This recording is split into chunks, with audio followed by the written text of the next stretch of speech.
hustisya, yan ang sigaw ng Pinay na nasentensyahan na makulong sa kasong iligal na droga sa Espanya. Natalo siya sa kaso kahit wala raw nakuhang ebidensya mula sa kanya ang mga pulis. Ang detalye sa Balitang Global ni Daniel Tuanyo.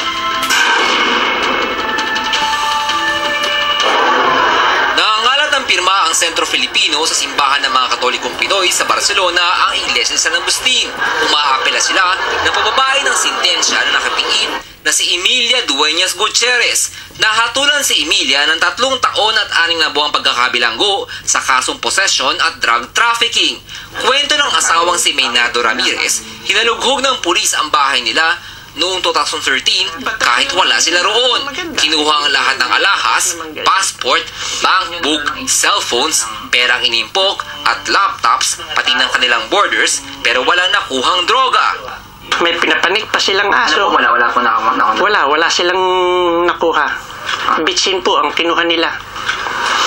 Tapos may aso pa nga po pinapanik para sila makasigurado.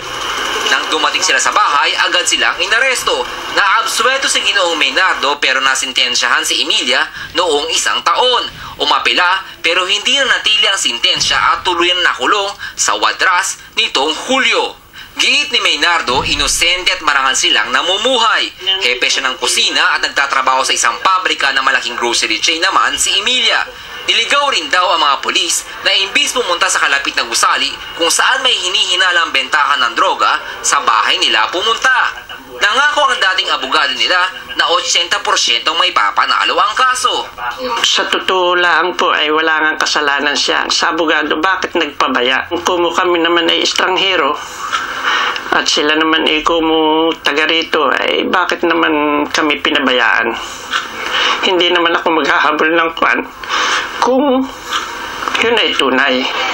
Paniwala ng coordinator ng Sentro Filipino, makatutulong ang petition signing para mapababa ang sentensya ni Emilia. Para maindulto siya, mapagaan ng sentensya, una, signature campaign, sulat ng presidente ng Sentro Filipino, sulat ng parokya natin dito, firma ng asawa na nagpapatuon na siya walang kasalanan. Marami po yan, mga 6 na pamamaraan. Pati ang pribadong kumpanya nakiisa sa signature drive. Kawawa naman ang isang tao na mapagbibintangan ng isang bagay na hindi mo naman talaga ginawa.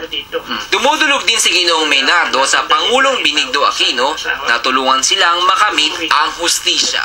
Daniel Infante Tuanyo, ABS-CBN News, Barcelona, Spain.